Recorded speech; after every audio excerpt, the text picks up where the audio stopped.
This is the Pierre Burton Show. Bruce Lee, Mandarin Superstar, production 1892, a recording December 9th, 1971, in Hong Kong.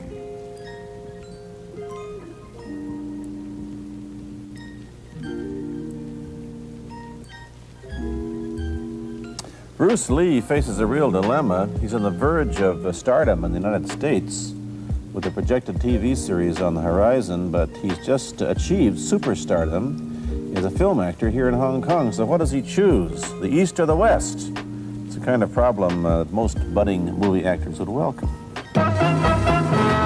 It's the Pierre Burton Show, the program that comes to you from the major capitals of the world. This edition comes to you from Hong Kong. And Pierre's guest is the man who taught karate, judo, and Chinese boxing to James Garner, Steve McQueen, Lee Marvin, and James Coburn. The newest Mandarin superstar, known in the West for his appearances in Batman, The Green Hornet, Ironside, and Longstreet. His name is Bruce Lee, and he doesn't even speak Mandarin. And here's Pierre. Well, how can you play in Mandarin movies if you don't even speak Mandarin? How do you do that? Well, first of all, I speak only Cantonese. Yeah. So, I mean, there is quite a difference as far as pronunciation and things like that go. So somebody else's voice is used, right? Definitely, definitely. You just make the words. Doesn't that sound strange when you go to the movies, especially in Hong Kong, in your own town, and you see yourself with somebody else's voice? Well, not really, you see, because most of the Mandarin pictures done here are dubbed anyway. They're dubbed anyway? Anyway, I mean, disregard. I mean, they shoot without sound. So it doesn't, make any difference. Your lips never quite make the right words, do they? Well, that's where the difficulty lies, you see. I mean, in order to, because the Cantonese have a different way of saying things, different from the Mandarin. Yeah. So I have to find like something similar to that and keep a kind of a feeling going behind that. Something that matching the Mandarin deal. Like the old silent days. Complicated? Like the old silent days. But I gather in the movies made here, the dialogue is pretty stilted anyway. Yeah, I agree with you. I mean, see, to me, a motion picture is motion. Yeah. I mean, you gotta keep the dialogue down to the minimum. Did you look at many Mandarin movies before you started playing in the first one? Yes. What did you think of them when you saw them? Quality-wise, I mean, I have to admit that it's not quite up to the standard. However, it is growing, and it is getting higher and higher and going toward that standard than what I would term quality. They say the secret of your success in that movie, The Big Boss, which was such a success, you rocketed you to stardom in Asia, was that you did your own fighting. As an expert in the various martial arts in China, what did you think of the fighting that you saw in the movies that you studied before you became a star? Well, I mean, definitely in the beginning, I had no intention or whatsoever that what I was practicing and what I'm still practicing now would lead to this to begin with. But martial art has a very, very deep meaning as far as my life is concerned, because as an actor, as a martial artist, as a human being, all these I have learned from martial art. Maybe for our audience who doesn't know what it means, you might explain exactly what you mean by martial art. Right. Martial art include all the combative arts like karate or karate, judo, Chinese kung fu or Chinese boxing, whatever you call it. All those. You see, like Aikido, Korean, I can go on and on and on. But it's a combative form of fighting. I mean, it's not, some of them became sport, but some of them are still not. I mean, they use, for instance, kicking to the groin, jabbing fingers at the eyes, and things like that. No wonder you're successful in the Chinese movies. They're full of this kind of action anyway. They needed a guy like you could... Violence, man. So you didn't have to use a double when you moved into the motion picture world here. You did it all yourself. Right. Can you break 5 or 6 pieces of wood with your hand or your foot? I'll probably break my hand and foot. But tell me a little bit... you set up a school in Hollywood, didn't you, for people like James Garner and Steve McQueen and the others? Yes. Why would they want to learn Chinese martial art? Because of a movie role? Not really. I mean, most of them, you see, to me, at least the way that when I teach it, all type of knowledge ultimately means self-knowledge. So therefore, they are coming in and ask me to teach them not so much of how to defend themselves or how to do somebody in. Rather, they want to learn to express themselves through some movement, be it anger, be it determination, or whatsoever. So in other words, what I'm saying, therefore, is that he is paying me to show him in combative form the art of expressing the human body. Which is acting, in a sense, isn't it? Well, or it would be a useful tool for an actor to have. It's, it might sound too philosophical, but it's unacting, acting, or acting, unacting. If You've lost me. I have, right? So what I'm saying, actually, you see, it's a combination of both. Here it is the natural instinct, and here is control. You are to combine the two in harmony. Not, if you have one to the extreme, you will be very unscientific. If you have another to the extreme, you become all of a sudden a mechanical man, no longer a human being. So it is a successful combination of both. So therefore, it is not only, therefore it's not pure naturalness or unnaturalness. The ideal is unnatural naturalness or natural unnaturalness. Yin yang, eh? Right, man, that's it. One of your students, James Coburn, played in a movie called Iron Man Flint, in which he used karate. Is that what he learned from you? He learned it after. Oh, he went yeah. After he played in Iron Man Flint. Right. You see, actually, I do not teach, karate because I do not believe in styles anymore. I do not believe that there is such thing as like Chinese way of fighting or the Japanese way of fighting or whatever way of fighting, because unless human beings have 3 arms and 4 legs, we will have a different form of fighting. But basically, we have only 2 hands and 2 feet. So styles tends to not only separate man, because they have their own doctrines, and then the doctrine became the gospel truth, that you cannot change, But if you do not have styles, if you just say, well, here I am, as a human being, how can I express myself totally and completely? Now, that way, you won't create a style, because style is a crystallization, that way, it's a process of continuing growth. You talk about Chinese boxing. How does it differ from, say, our kind of boxing? Well, first we use the feet. That's and then we use the elbow. And use the thumb too? You name it, man. We use it all. You have to, you see, because, that is the expression of the human body. Everything, not just the hand. And when you're talking about combat, well, if it is a sport, now you're talking about something else. You have regulations, you have rules. But when you're talking about fighting as it is, no rules. With no rules. Not real fighting. Well, then, baby, you better train every part of your body. And when you do punch, now I'm leaning forward a little bit, hoping not to hurt any camera angle. You gotta put the whole hip into it and snap it and get all your energy in there and make this into a weapon. I don't want to tangle you in any dark that right now. You came at me pretty fast there. What is the difference between Chinese boxing and what we see these young men doing at 8 o'clock every morning on the rooftops in the parks called shadow boxing, which they're always... Well, actually, you see, that is part of Chinese boxing. It is. There are so many schools. Everybody here seems to be, going like this all the time. Well, that's good. I'm very glad. I'm very glad to see that, because at least somebody is caring for their own body, right? Yeah. That's a good sign. Well, it's a kind of a slow form of exercise, which is called Tai Chi Chuan. I'm speaking Mandarin just now.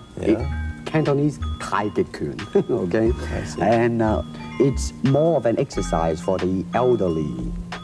Not so much for the young. Give me a demonstration. Show me. Can you do it? A little bit of it? Just so hand-wise, it's very slow. Oh, is it?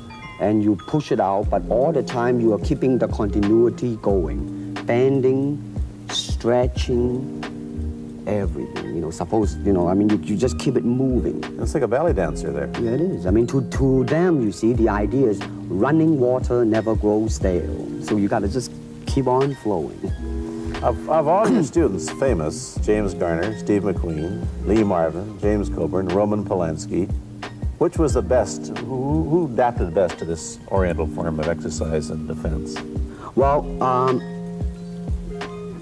depending, okay? Now, as a fighter, Steve McQueen, now he is good in that department because that son of a gun got the toughness in him. I see it on the screen. I mean, he would say, all right, baby, here I am, man. Mm-hmm. And he'll do it. Yeah. Now, James Coburn is a peace-loving man. Yeah, I met him. Right? I mean, you've met him. I mean, he's really, really nice. I mean, super mellow and all that. I mean, now he appreciates the philosophical part of it. Therefore, his understanding of it is deeper than Steve. So it's really hard to say. You see what I'm saying now? I see. I mean, it's different. So that's, depending on what you see in it. Interesting that we don't, in our world, and haven't since the days of the Greeks who did, combine philosophy and art with sport. But quite clearly, the Oriental attitude is that the three are facets of the same things. Man, listen, you see, really, to me, ultimately, martial art means honestly expressing yourself.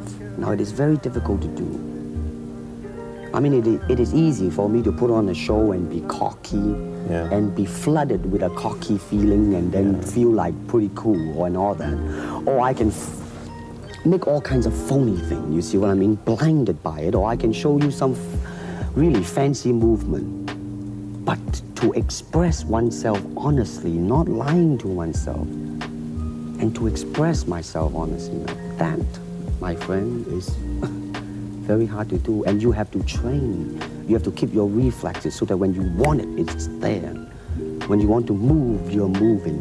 And when you move, you are determined to move. Not taking 1 inch, not anything less than that. If I want to punch, I'm gonna do it, man, and I'm gonna do it, you see? So so that is the type of thing you have to train yourself into it, to become one with the, you think? Yeah, this is very un-Western, this attitude. I want to ask you about your movie and TV career, but first we'll take a break. Then I'll be back with Bruce Lee. I've been talking to Bruce Lee mainly about the Chinese martial arts, which include things like Chinese boxing, karate, and judo, which is what he taught when he was in Hollywood. After he left the University of Washington, where he studied, of all things, philosophy, if you can believe that. He did, but that, perhaps you understand why the two go together from the first half of this program. And you can perhaps understand how he got into films. He knew a lot of actors, but I'm told that you got the job on the Green Hornet, where you played Cato the chauffeur, mainly because you're the only Chinese-looking guy who could pronounce the name of the leading character, Britt Reed. I meant that as a joke, of course. And it's a heck of a name, man. I mean, every time I said it at that time, I was super conscious. I mean, really now, that's another interesting thing, huh? Let's say if you learn to speak Chinese. Yeah. And it's not difficult to learn and speak the word. The hard thing, the difficult thing, it's behind what is the meaning, what brought on the expression and feelings behind those words. Like when I first arrived in the United States and I look at a Caucasian and I really would not know whether he was putting me on or is he really angry because we have different way of reacting to it. See, those are the difficult things, you see. It's almost as if you came upon a strange race where a smile didn't mean what it does to us. In fact, a smile doesn't always mean the same, does it? Of course not. Yeah, I just thought of that. Tell me about the big break when you played in Longstreet. I must tell the audience that Bruce Lee had a bit part or a supporting role in the Longstreet series, and this had an enormous effect on the audience. What was it? Well, you see, the title of that particular episode of Longstreet is called The Way of the Intercepting Fist. Now, I think the successful ingredient in it was because I was being Bruce Lee.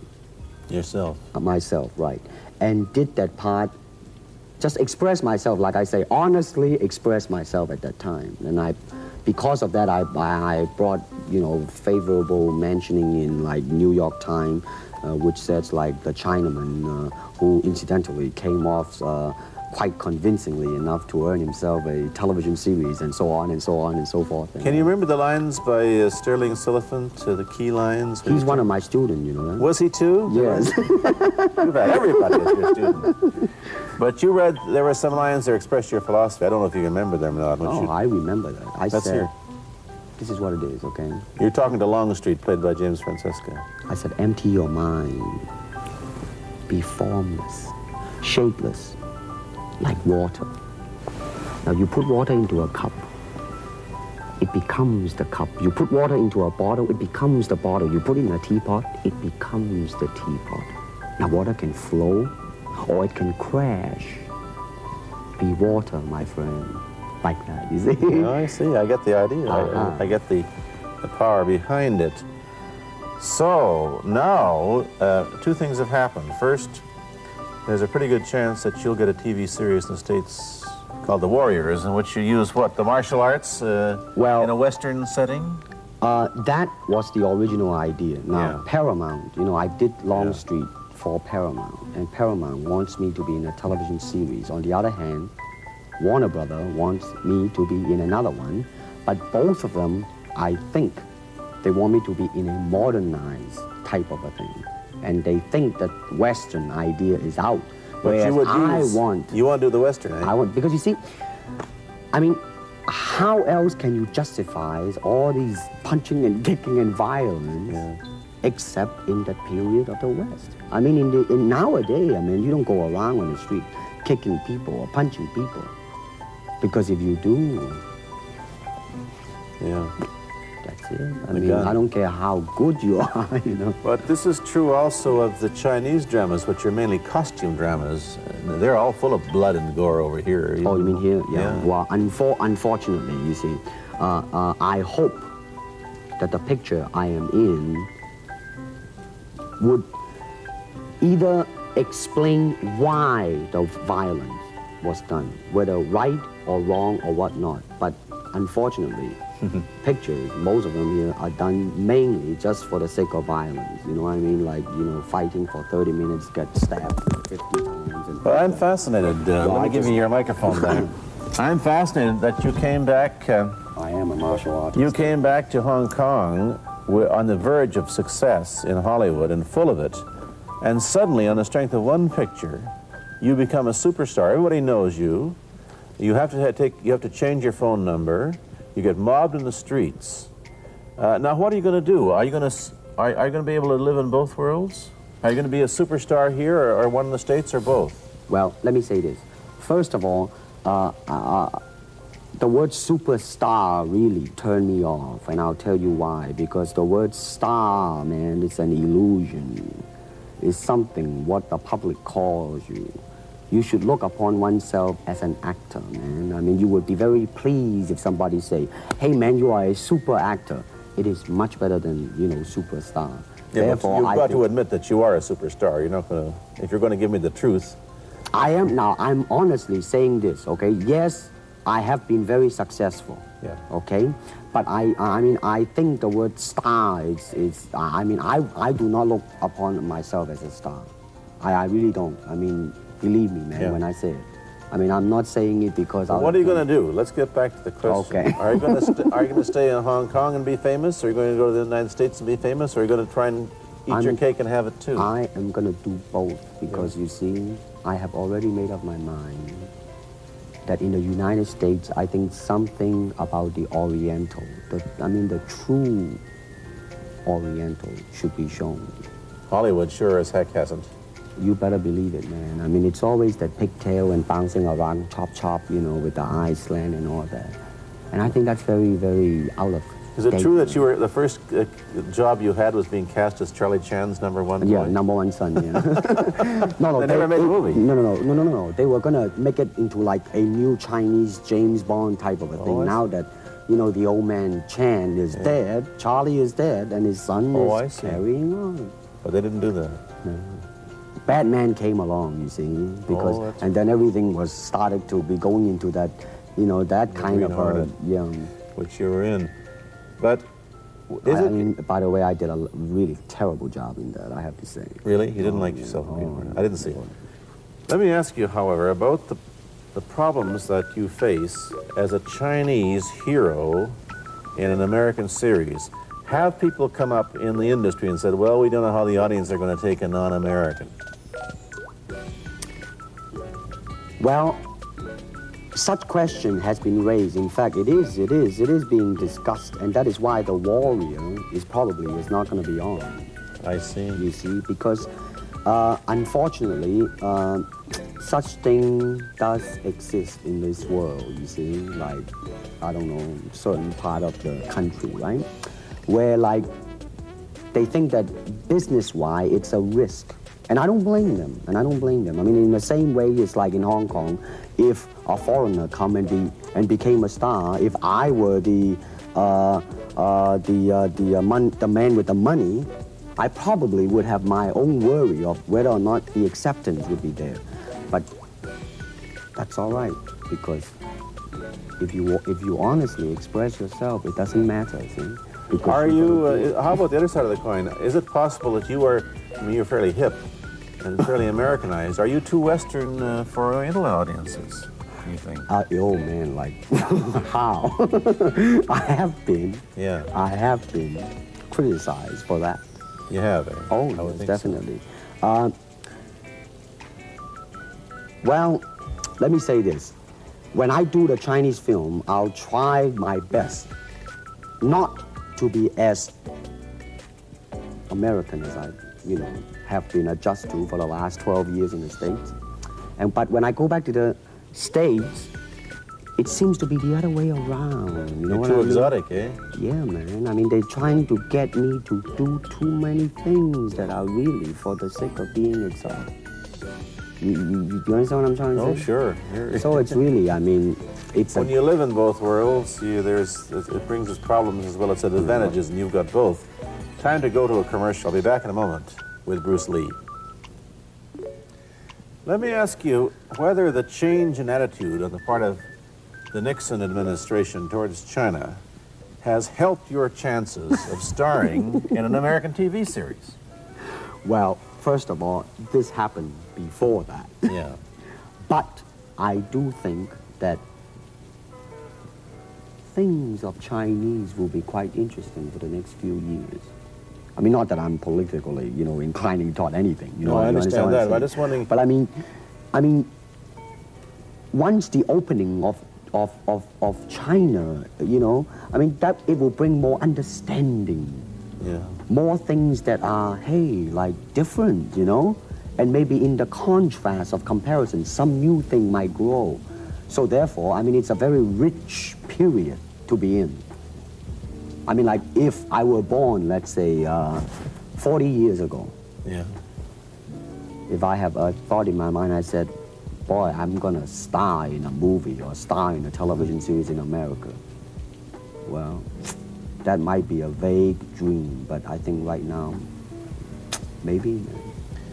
You still think of yourself Chinese, or do you ever think of yourself as North American? You know what I want to think of myself? As a human being. Because, I mean, I don't want to sound like, as Confucius say, but under the sky, under the heaven, man, there is but one family. It just so happened, man, that people are different. Okay, we got to go. Thank you, Bruce Lee, for coming here. Thank you for watching. Thank you. You've been watching Bruce Lee on The Pierre Burton Show, a half-hour program of conversation, opinion, and debate. This is Bernard Cowan speaking.